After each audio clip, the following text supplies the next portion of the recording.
Assalamualaikum warahmatullahi wabarakatuh. Perkenalkan, nama saya Aprila Gita, NIM 1914040009. Baiklah, pada video ini saya akan membahas statistika matematika tentang peluang bersyarat dengan dosen pembimbing Ibu Dr. Nana Septrianti, SPD, MSI. Peluang bersyarat. Peluang bersyarat atau dilambangkan dengan ini dibaca peluang B terjadi bila diketahui A terjadi, atau yang lebih sederhananya peluang B bila A diketahui adalah peluang terjadinya suatu kejadian B bila kejadian A telah terjadi. Misalnya, kejadian B mendapatkan suatu kuadrat murni bila sebuah dadu dilantunkan. Jadi, B rong sampelnya yang terdiri anggotanya 1 dan 4. Dadu tersebut dibuat sedemikian rupa sehingga peluang munculnya bilangan genap 2 kali lebih besar dari peluang munculnya bilangan ganjil. Berdasarkan ruang sampel T, ini ruang sampel di sebuah dadu yang dilantungkan dengan bobot 1/9 untuk bilangan ganjil dan 2/9 untuk bilangan genap. Maka peluang terjadinya B sama dengan 1/9 ditambah 2/9 sama dengan 1/3. Mungkin teman-teman masih ada yang masih ragu 1/9 ini. Jadi di sini kan bilangan genap 2 kali lebih besar peluangnya munculnya daripada bilangan ganjil. Jadi kita misalkan di sini bilangan genap adalah A dan bilangan ganjilnya adalah B. Dan kita lihat di ruang sampel ini terdapat 3 bilangan genap, yaitu 2, 4, dan 6, dan 3 bilangan ganjil 1, 3, 5. Jadi makanya di sini 3A tambah 3B sama dengan 1. Kita berdasarkan aturan bobot, jadi jika bobot itu dijumlahkan, maka hasilnya sama dengan 1. Makanya di sini 1. Dan kita ganti A-nya. Di sini kan bilangan genap kan A, di sini dibilang bilangan genap 2 kali lebih besar daripada bilangan ganjil. Berarti 3, kita ganti A-nya 2B tambah 3B sama dengan 1. Maka dapatlah hasilnya B sama dengan 1/9. Setelah itu, kan A sama dengan 2B. Berarti 2 kita ganti B-nya dengan 1/9. Maka hasilnya 2/9.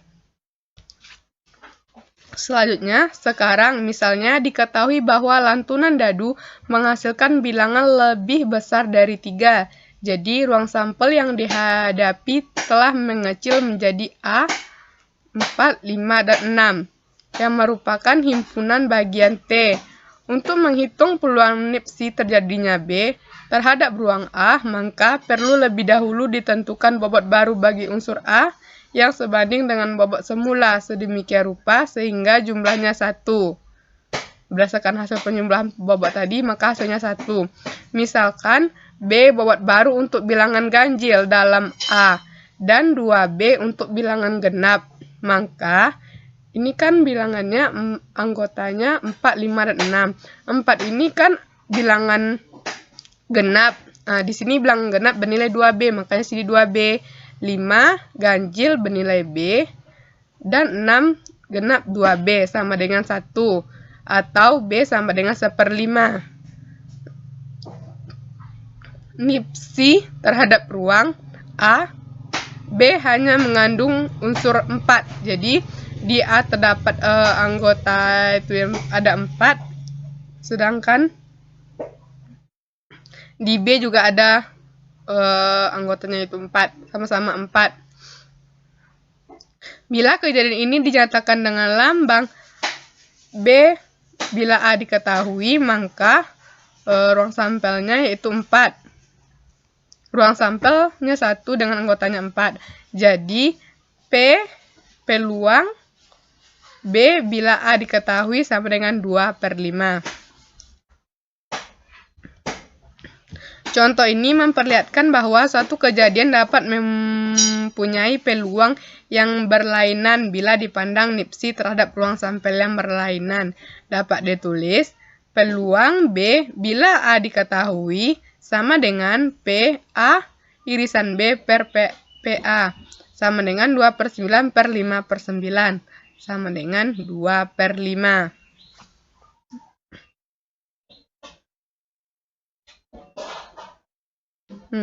Definisi 1.9. Definisi 1.9. Peluang bersyarat B bila A diketahui dinyatakan dengan peluang B bila A diketahui ditentukan oleh peluang B bila A diketahui sama dengan P A irisan B per PA bila PA-nya besar dari 0. Di sini juga berlaku kaidah penggandaan. Bila dalam suatu percobaan kejadian A dan B keduanya dapat terjadi sekaligus, maka P A irisan B sama dengan PA dikali peluang B bila A diketahui. Dan P A irisan B sama dengan PB dikali peluang A bila B diketahui. Sebagai contoh selanjutnya, misalkan ruang sampel menyatakan populasi orang dewasa yang telah lulus SMA di suatu kota kecil. Mereka dikelompokkan menurut jenis kelamin dan status pekerjaan sebagai berikut. Bisa teman-teman lihat di tabel berikut ini. Daerah tersebut akan dijadikan daerah pariwisata dan seseorang akan dipilih secara acak untuk mempropagandakannya ke seluruh negeri. Kita ingin meneliti kejadian baru. M sama dengan lelaki yang terpilih, E sama dengan orang yang terpilih dalam status bekerja. Penyelesaian, misalkan NA menyatakan jumlah unsur dalam suatu himpunan A dapat ditulis peluang M bila E diketahui sama dengan N E irisan M per NS per NE per NS. PE sama dengan NE per NS sama dengan 600 per 900 sama dengan 2/3. Ini berdasarkan data dari tabel ini. Selanjutnya, P E irisan M sama dengan NE irisan M per NS sama dengan 460 per 900. Hasilnya yaitu 23/45. Jadi, peluang M bila E diketahui sama dengan P E irisan M per PE sama dengan kita masukkan angkanya 23/45 per 2/3. Itu hasilnya 23/30. Di sini ada juga kejadian bebas. Yaitu, kendati peluang bersyarat dapat mengubah peluang suatu kejadian karena adanya keterangan tambahan. Gagasan ini juga menjelaskan lebih baik pengertian kebebasan atau dalam hal lain kejadian bebas. Pandang dua kejadian A dan B yang memenuhi hubungan peluang A bila B diketahui sama dengan PA. Dengan kata lain, terjadinya B sama sekali tidak mempengaruhi terjadinya A. Dalam hal ini, terjadinya A bebas dari terjadinya B. Definisi 1.10. Dua kejadian A dan B bebas jika dan hanya jika peluang B bila A diketahui sama dengan PB dan peluang A bila B diketahui sama dengan PA. Jika tidak demikian, A dan B tak bebas. Selanjutnya kita masuk ke beberapa contoh soal. Yang pertama, dua dadu setimbang dilempar bersamaan. Jika jumlah mata dadu yang muncul kurang dari 4, hitunglah peluang bahwa mata dadu pertama sama dengan 1. Penyelesaiannya, kita misalkan A sama dengan kejadian muncul jumlah mata dadu kurang dari 4. Maka A-nya terdapat 3 ruang sampel dengan anggotanya 1,1, 1,1, 1,2, dan 2,1. Jadi NK-nya sama dengan 3. Perlu diingat, jika dua dadu dilemparkan, maka ruang sampelnya adalah 36. Jadi ruang sampelnya tadi 36. Sehingga PA sama dengan NK per NS. 3/36. Selanjutnya, tadi kan A. Sekarang kita misalkan B sama dengan kejadian muncul mata dadu pertama sama dengan 1. Maka B-nya mempunyai NK2 dengan anggota 1,1 dan 1,2. Jadi A irisan B 1,1 dan 1,2-nya. Karena 1,1 dan 1,2-nya, 1,1 dan 1,2 terdapat di A dan B. Atau NK-nya 2. Jadi P A irisan B sama dengan 2/36.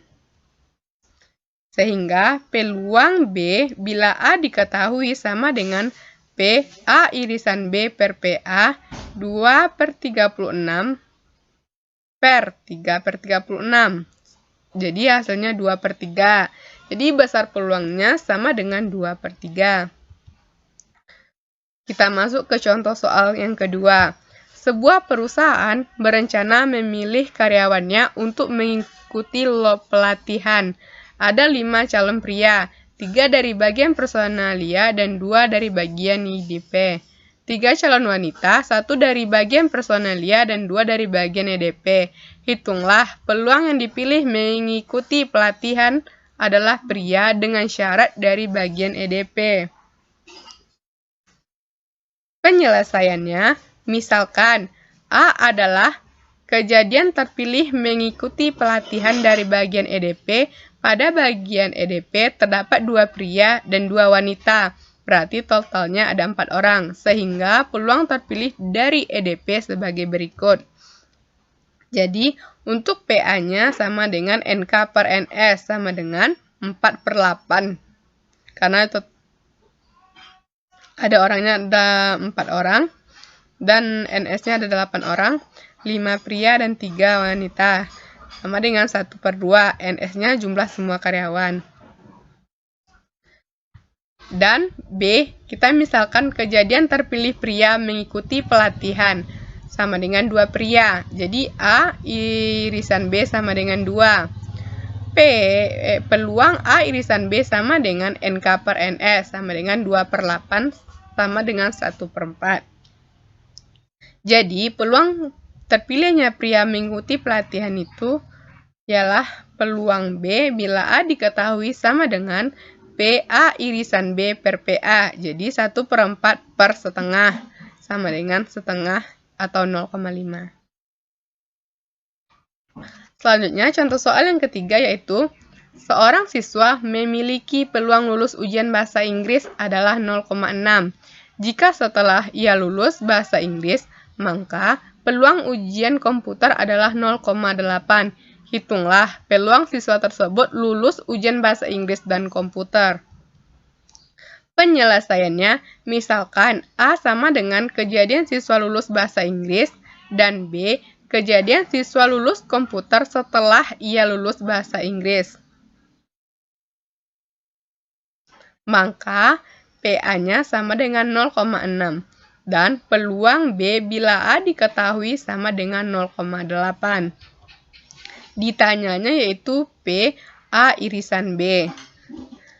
Jadi, peluang B bila A diketahui sama dengan P A irisan B per PA. Jadi, kita masukkan angkanya, ini 0,8, ini tetap P A irisan B per 0,6. Sehingga P A irisan B sama dengan 0,8 dikali 0,6, yaitu 0,48. Soal nomor 4. 2 dadu setimbang dilempar secara bersamaan.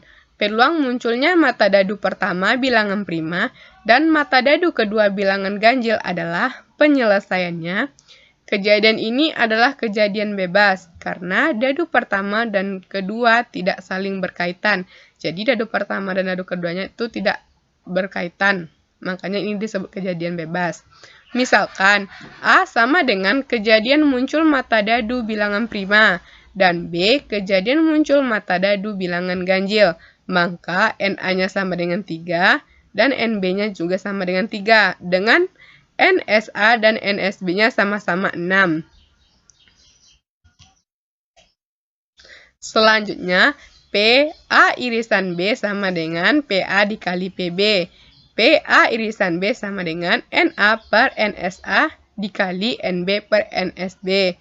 PA irisan B sama dengan 3/6 dikali 3/6 sama dengan 9/36, hasilnya 1/4. Jadi, peluang munculnya mata dadu pertama bilangan prima dan mata dadu kedua bilangan ganjil adalah 1/4.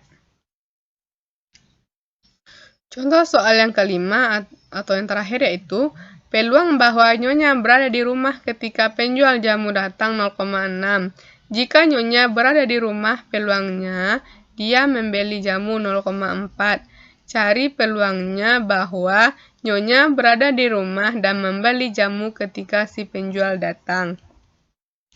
Penyelesaiannya kita misalkan A sama dengan kejadian Nyonya berada di rumah ketika penjual jamu datang. B sama dengan kejadian Nyonya berada di rumah dan dia membeli jamu.